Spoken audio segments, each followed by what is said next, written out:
Ayat yang terakhir tentang mereka yang beramal soleh. Betul? Ingat lagi tak?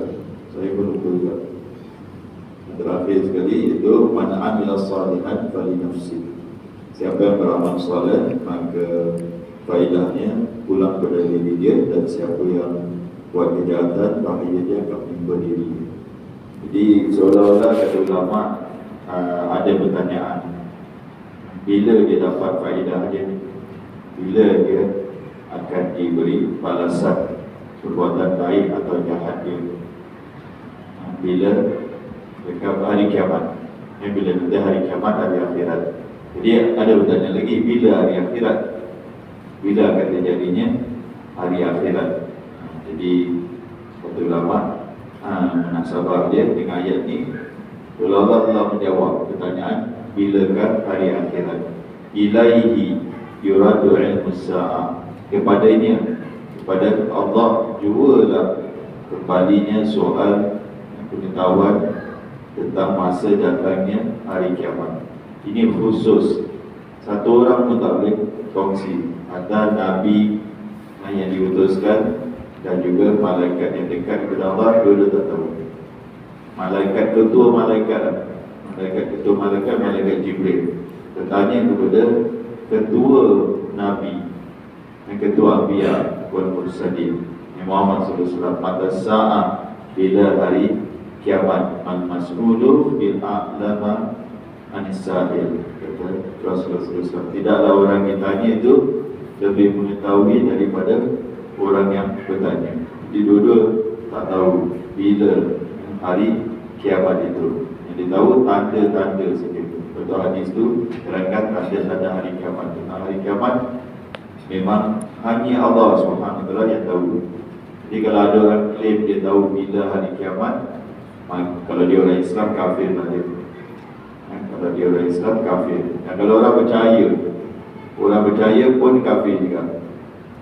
Orang yang percaya dia, pasal dia telah mendustakan Al-Quran. Tuhan cakap tak ada orang yang tahu, hanya Allah. Dia kan dia tahu, dia kafir. Yang pengikut dia pula cakap guru aku tahu, pun dia pun kafir juga. Dia telah sama-sama mendustakan Al-Quran. Jadi kemudian Allah SWT, demikian juga Allah SWT beritahu tentang pengetahuan Allah SWT. Wa ma takhruju min thamarati min akmamiha, itu demikian juga setiap berlaku kerana sebuah biji tidak akan keluar dari kelompaknya. Wa ma tahmilu min untha, dan seorang ibu tidak akan mengandung. Wala tada'u, dan tidak akan melahirkan illa bi'ilmi, melainkan dengan pengetahuannya. Pengetahuan siapa di sini? Pengetahuan Allah SWT. Kita cakap bila lahir ni tak tahu. Doktor boleh estimate saja. Doktor boleh estimate saja bila kelahiran dia. Tepat-tepat bila waktu kelahiran tak tahu. Kadang tiba-tiba je, tiba-tiba pergi ke hospital, lahir. Kadang duduk hospital 10 hari pun tak lahir-lahir. Jadi ini ilmu ni tak tahu. Dan mengandung pula. Ibu itu mengandung apa, laki ke perempuan, pada awal-awal stage doktor pun tak tahu. Pada awal-awal stage, ialah dia dah besar, ini doktor boleh lihat lah kami dia, tapi boleh scan tapi kalau awal-awal doktor pun tak boleh pastikan. Ilmu dia pada Allah SWT. Semua nak cakap kepada kita tentang ilmu yang khusus bagi Allah SWT. Yang Allah SWT mengetahui, semasa dia mengetahui bilanya terjadinya hari kiamat.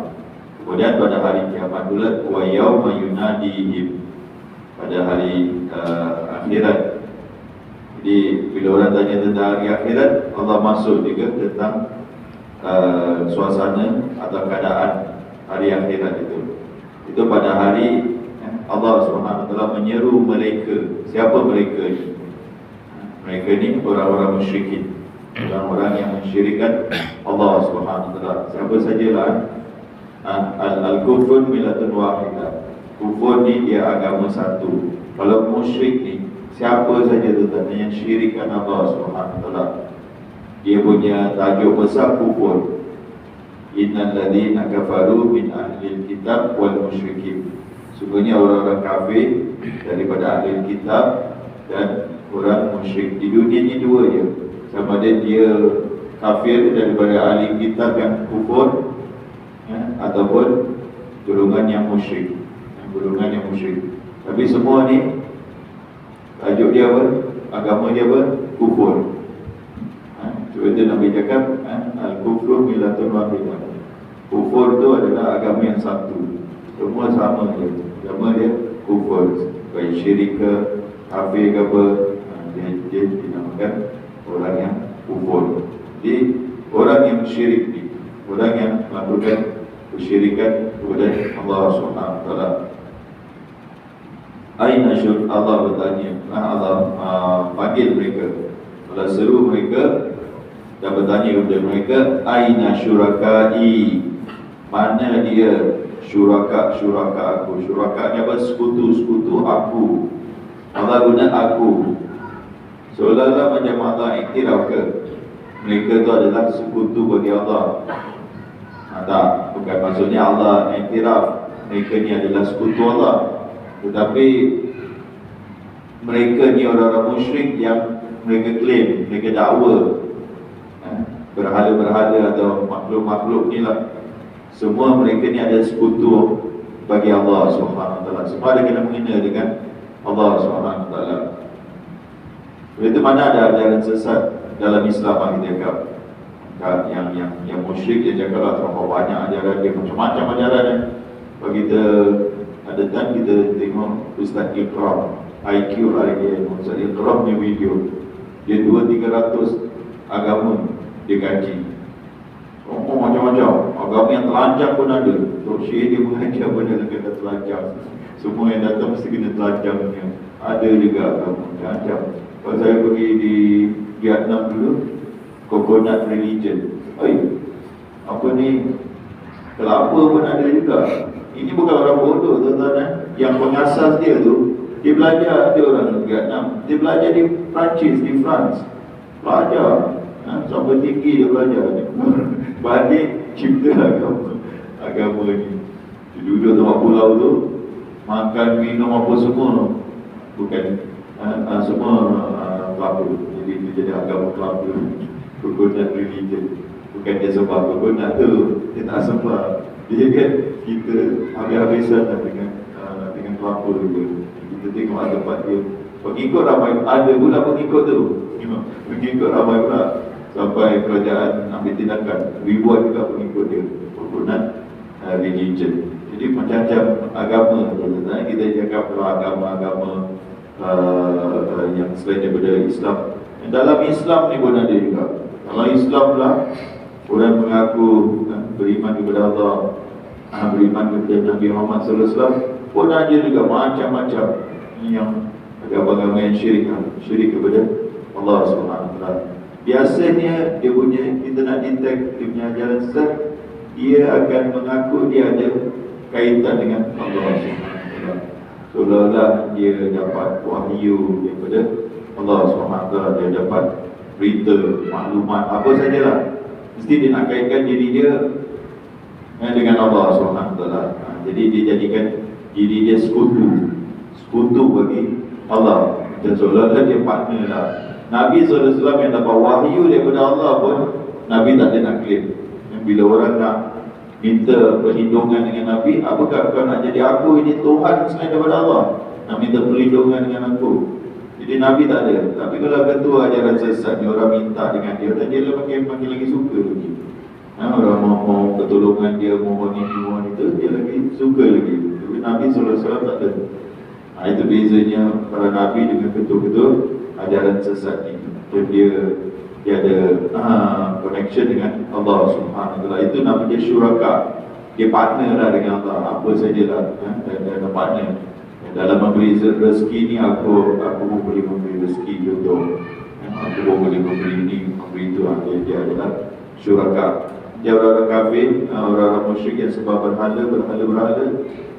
Kita tak tahulah macam ni dia sembah. Tapi kalau nak minta apa, yang pergi berhala tu, pergi berhala ni. Jadi kalau ada banyak berhala kan, dia ada special exam berhala tu.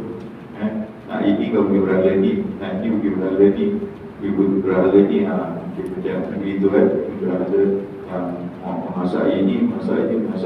Jadi seolah-olah dia ada partnership dengan Allah SWT dalam mengurus alam ini,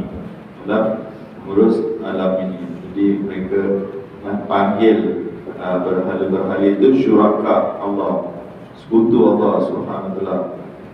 Jadi Allah tanya mereka, mana dia di hari kiamat itu? Qalu, mereka menjawab. Ini ada dua tafsiran ulama kita, Masya Allah. Tafsiran dia berbeza, tuan-tuan. Dia berbeza kerana dia bahasa Arab. Bahasa Arab ni dia boleh tengok angle ni dalam bahasa Arab. Selagi dia tak keluar daripada bahasa Arab. Kita bahasa Melayu, kalau kita baca bahasa Melayu, kita faham satu je. Tapi Arab lain. Arab kita boleh faham ini. Jadi kan, qalu, mereka berkata. Siapa mereka ni? Jadi ada yang kata, ini penyembah dia yang kata. Penyembah dia kata, adannaka. Kami adannaka ni, kalau diterjemah, kami mengakui, wahai Tuhan kami. Kami mengakui ma minna min syahid, bahawa tidak ada di antara kami yang mau menjadi saksi tentang kesyirikan kami itu. Bila akhirat aja seolah-olah dianggap tak ada kami tak syirik. Kami tak syirik. Begitulah seolah-olah tak ada orang nak jadi saksi. Kami tidak menjadi saksi atas kesyirikan kami. Jangan seolah-olah kita cakap kami tak melakukan syirik. Lagi satu tafsiran adannaka, itu kami memberitahu kepadamu ya Allah. Ini yang cakap ni berhala-berhala dia cakap. Ma minna min syai, kami tidak menyaksikan penyembahan mereka. Mereka dia tabarrak. Mereka berlepas diri daripada penyembah-penyembah ni. Tak. Kita tak saksikan, kita tak menjadi saksi atas penyembahan mereka. Tadi ada cakap kami tidak menjadi saksi atas kesyirikan. Jadi ada dua tafsiran. Kalau kita berterjemah kita, Syekh Abdullah Basmi cakap bahawa tidak ada di antara kami yang menjadi saksi. Yang menjadi saksi adannaka. Jadi wa dhalla anhum ma kanu yad'una min qabl. Dan pada saat itu hilang lenyaplah daripada mereka apa yang mereka yad'un. Yad'un ni mereka sembah pun boleh, ataupun mereka berdoa sebelum ini. Itu di dunia. Apa yang mereka lenyap, hilang. Jadi mereka minta pertolongan kepada sesuatu yang kalau nak cakap non-existent lah. Benda tu hayalan dia. Batu, cakap batu boleh dengar, batu boleh bawa kita punya doa, batu boleh. Ini semua khayalan dia. Orang kita apa? Khayalan. Dia khayal dia. Benda yang khayal, intiqad akidah yang khayal ni, macam orang sembah Yapin. Dia khayal Yapin, Tuhan tu apa? Tuhan mati pula. Itu macam mana? Tuhan mati macam mana? Siapa kita nak sembah sekarang? Tuhan dah mati. Ada juga bunyi Yapin. Aku percaya Yapin itu Tuhan. Itu Jabatan Agama tak tangkap pula. Itu ada tangkap tu. Dia mengaku Yapin Tuhan tu. Ada tangkap. Orang mengaku seorang tu Tuhan tu boleh tangkap. Boleh, tak ada, bukan jenayah ke? Sepatutnya jenayah betul-betul ada mengaku. Ada, kalau kita banyaklah dia tangkap. Dia cakap selain daripada Allah tu Tuhan, banyak lagi. Dia tak ada apa ni. Tak ada you tak naik tak. Tentang orang yang mengaku seorang, dia boleh di-charge tak?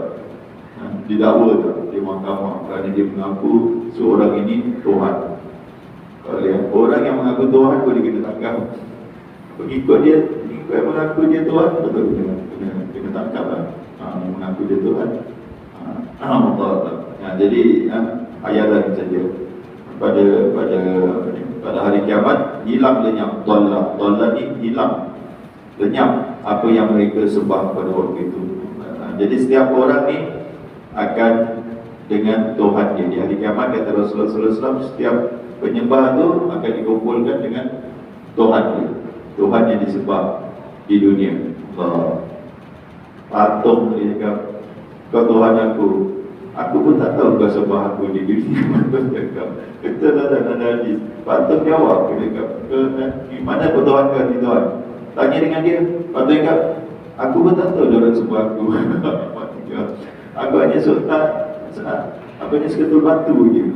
Macam mana dia sembah aku? Orang malu betul lah orang yang sembah sembah patung tu. Yang sembah Nabi Isa cakap, aku tak perintah mereka pun sembah aku. Macam mana korang sembah aku? Siapa yang cakap aku suruh sembah aku? Apa bukti dia? Allah, malu betul. Jadi pada saat itu baru terbongkar. Sekarang ni bukan main.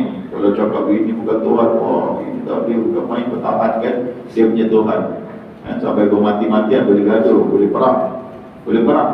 Quraisy perang dengan Nabi pasal nak bela Tuhan mereka, Hubal ke perang. Di hari akhirat, memang apa ni, kecewa lah mereka ni, ditipu. Siapa? Kenapa boleh percaya sangat? Ada penipu dia lah, ada orang yang tarik mereka kepada penyembahan. Tak ada orang nak saja nak menyembah, mesti ada. Kita tahu ada orang yang menyeru kepada kesyirikan. Atau dalam Islam pun ada juga. Kalau dalam Islam kan ada ajaran yang syirik ni, tak ada ke? Orang tak ada ke? Kita cakap tua apa? Pelancongan itu untuk melakukan kesyirikan, ada juga. Mesti ada yang menyeru mereka, dai kepada kesyirikan. Tak ada orang yang dia nak pergi ke satu tempat tu melakukan kesyirikan, melainkan ada penyeru-penyeru dia. Ada penyeru-penyeru dia. Kata Rasulullah SAW, setiap maksiat ada penyeru dia. Syirik, maksiat yang terbesar, lagi banyak penyeru dia kepada kesyirikan. Mesti ada penyeru dia. Kebaikan pun ada penyeru dia. Menyeru kepada kebaikan, dai kebaikan. Ada kejahatan, tak ada orang yang seru kepada kejahatan ke? Mesti ada penyeru kepada kejahatan. Jadi mereka termakan ini pada hari kiamat. Kecewa mereka, hilang lenyap Tuhan-Tuhan yang mereka seru. Wa dhannu ma lahum min mahis, dan yakinlah mereka bahawa tidak ada sebarang jalan untuk mereka lepas daripada azab Allah SWT, kerana mereka telah melakukan kesyirikan, dosa yang Allah SWT tak ampuni. Siapa sajalah yang melakukan kesyirikan, daripada kalangan agama mana pun yang melakukan kesyirikan, jangan kamu kembali, kata Rasulullah, menyembah Lat wal Uzza. Jangan kembali menyembah. Kata Rasulullah, akhir zaman umat aku akan kembali menyembah berhala-berhala. Jangan kata umat Islam akan kembali menyembah. Kita tengok sekarang kan, umat Islam campur aduk punya, diikut ritual agama-agama lain, disembah juga Tuhan-Tuhan yang lain. Jahil lah umat Islam yang jahil. Jadi umat Islam, orang-orang Arab akan kembali menyembah berhala. Akhir zaman akan kembali menyembah berhala. Kita dah nampak tanda-tanda dia, berhala dah start masuk ke negara-negara Arab. Kita tunggu saja Mekah, Madinah, Haramain ni masuk berhala. Masuk berhala. Kalau di Madinah, orang kafir dah boleh masuk, Masjid Nabawi dah boleh ini. Siap lagi dia orang akan duduklah, tinggal di Madinah, beli property lah. Akan banyak Saudi dia nak best buka kepada orang kafir. Atau macam mana jalan cerita dia lah. Jalan cerita dia berhala akan masuk tu macam mana akan bila banyak orang kafir ni, berhala pun akan masuk. Alhamdulillah.